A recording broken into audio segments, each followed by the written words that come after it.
Okay. And then I'm going to start in just a second. Okay. Okay. Wait, let me make sure I'm good. Did you know that the ocean is home to up to 80% of all life on Earth? The ocean also produces 50 to 80% of the oxygen on Earth and absorbs 4 times the amount of CO2 as the Amazon rainforest. Did you also know that because of humans and our actions in the world, the ocean will be virtually empty by 2048? If the ocean dies, then the Earth and all of us on it will die along with it. As some of you might know, recently Netflix aired a documentary about these facts and statistics titled Seaspiracy. In this documentary, we are told and showed all of the horrible things going on in the sea because of humans. Throughout this speech, we will show you a few of the topics and events that are killing our oceans, but sadly, there are a lot more than we can discuss. For the animals of the ocean, one of the deadliest things for them is fishermen. But in this context, I am not talking about purposeful catches, I am rather talking about bycatch. Bycatch in the fishing industry is a fish or other marine species that is caught unintentionally while catching certain target species. According to an article published by Earth.org, each year over 300,000 whales and dolphins are killed as a result of bycatch. Additionally, in the US alone, 250,000 sea turtles are captured, injured, or killed a year by fishing vessels. Those stats are also only the ones that are accounted for and the ones that we have seen die rather than just put back in the ocean in hopes that they didn't sustain too much damage to stay alive. These animals, as well as sharks, are essential for fertilizing phytoplankton, which are important for absorbing carbon dioxide and creating most of the air we breathe. Without them, we would not be able to survive on Earth. Another large problem we are creating in the ocean is the amount of plastic we use and the amount of plastic that actually ends up in the ocean. This plastic hurts our ocean in many different ways, but ultimately hurts the animals inside the ocean. One of the biggest spots in the ocean for holding this plastic is the Great Pacific Garbage Patch, which is 1.6 million square kilometers, or 2 times the size of Texas. The garbage patch approximately weighs 80,000 tons, or the weight of 500 jumbo jets. The terrible thing about this garbage patch is that 46% of all of the plastic and trash in it is all fishing nets. Because of our large commercial fishing market and overfishing in general, we are not only killing animals while fishing, but every time they lose a net or throw a net over, they're creating more ways for the animals to die. Plastic is a very big problem in our ocean, but what should be more addressed is the amount of fishing gear in our ocean rather than the plastic straws that only make up 0.03% of the plastic in our ocean. Sadly, bycatch and plastic getting caught in fishing nets is not the only thing killing our oceans. For some boats, their only job is to catch an obscene amount of certain animals and kill them for little to none actual profit or nutrients from the certain type of animal. Mostly they're just caught for show. That leads us into our next point of the shark fin trade.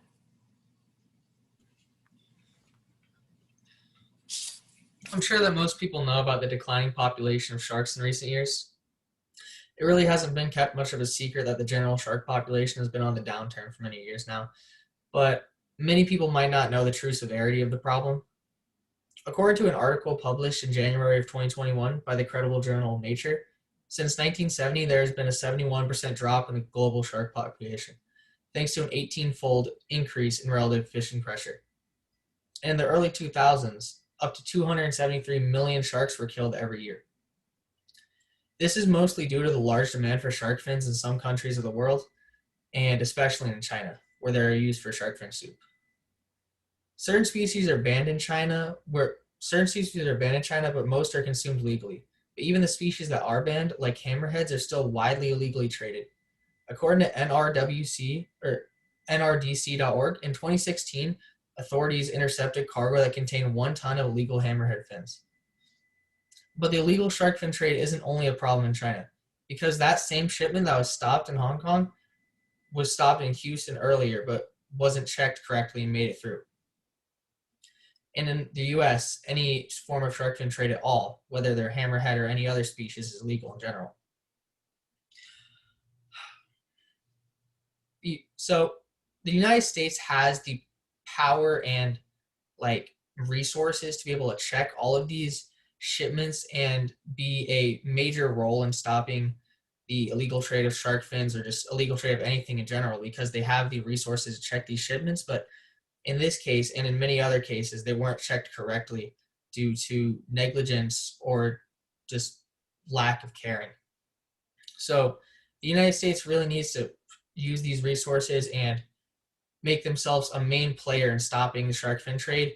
So, because obviously we can't control like everyone, but if we stop what's coming through our ports, that hurts the shark fin trade in a major way around the world.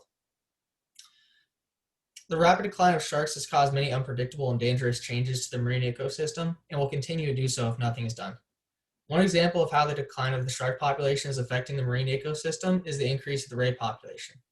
Without as many sharks to prey on the rays, they overpopulate and go on to consume more scallops and clams, which leads to decreased biodiversity overall.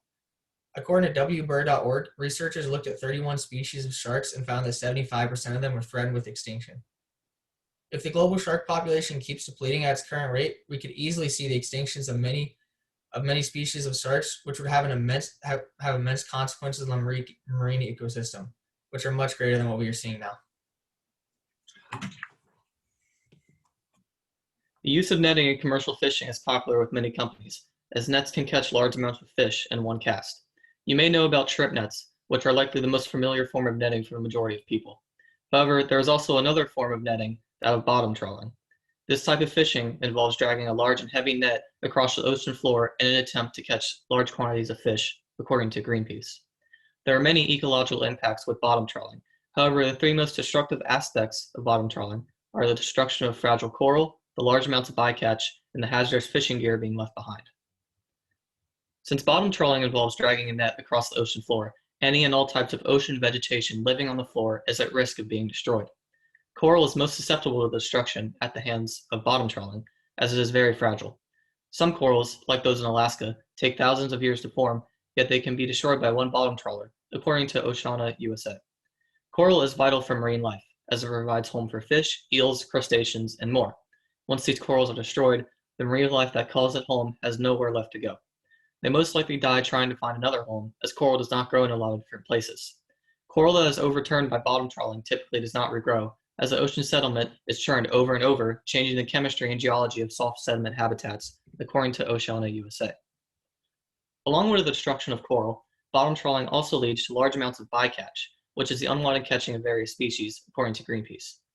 Fish can be caught in nets during bottom trawling, and typically those fish are not what the fishermen want to catch. Bycatch leads to non-target species being fished, which impacts the biodiversity of the ocean. Many species are overfished as they inadvertently get caught in the nets. Marine life, like turtles, juvenile fish, and invertebrates, make up most bycatch, and many times they cannot be used after they fish out of the water. Species caught up in the nets will most likely die, whether they are a target of fishermen or not. Finally, bottom trawling leaves behind a huge mess of fishing gear, as nets, weights, and metal chains are left behind by many boats. The term ghost fishing is used to describe what this abandoned gear can do, according to the Marine Conservation Institute. Ghost fishing occurs when fish get tangled up or caught in the gear left on the ocean floor. Since this gear is designed to catch and hold fish, the caught fish typically never escape, dying in a net that will never be pulled up again. Fish caught in these nets can attract predators, such as sharks. The predators will then also get caught in the nets, causing more destruction to the ocean's ecosystems. Bottom trawling leads to consequences for humans themselves, not just the ocean, which leads us into our next point.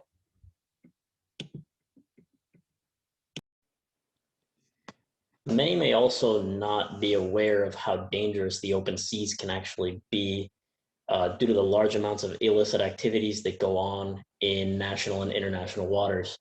Because some of these shadier industries work within the capacity gaps and monitoring, surveillance, and enforcement tools of many states, this puts many impoverished workers looking for any non-domestic job opportunities at severe risk, normally having to work in highly intensive environments, which are conducive to abuse as well as lower paying salaries.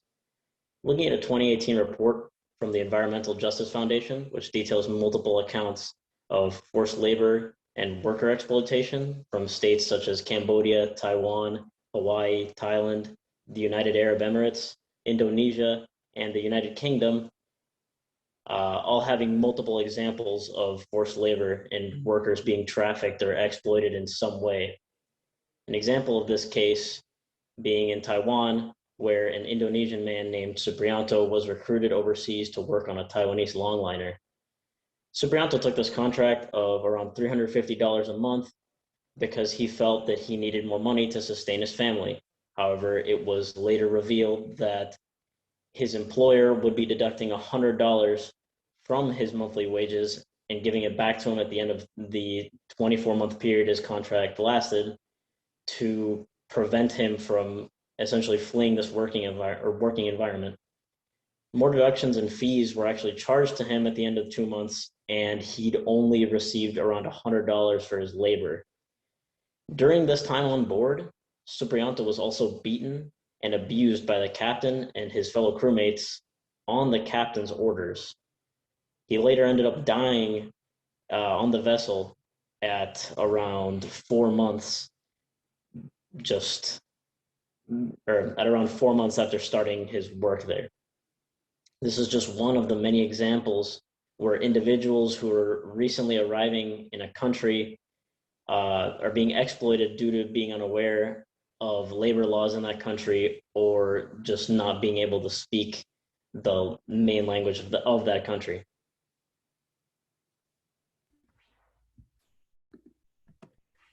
The oceans and the life in them are being destroyed by poachers with no regard for the ecosystem.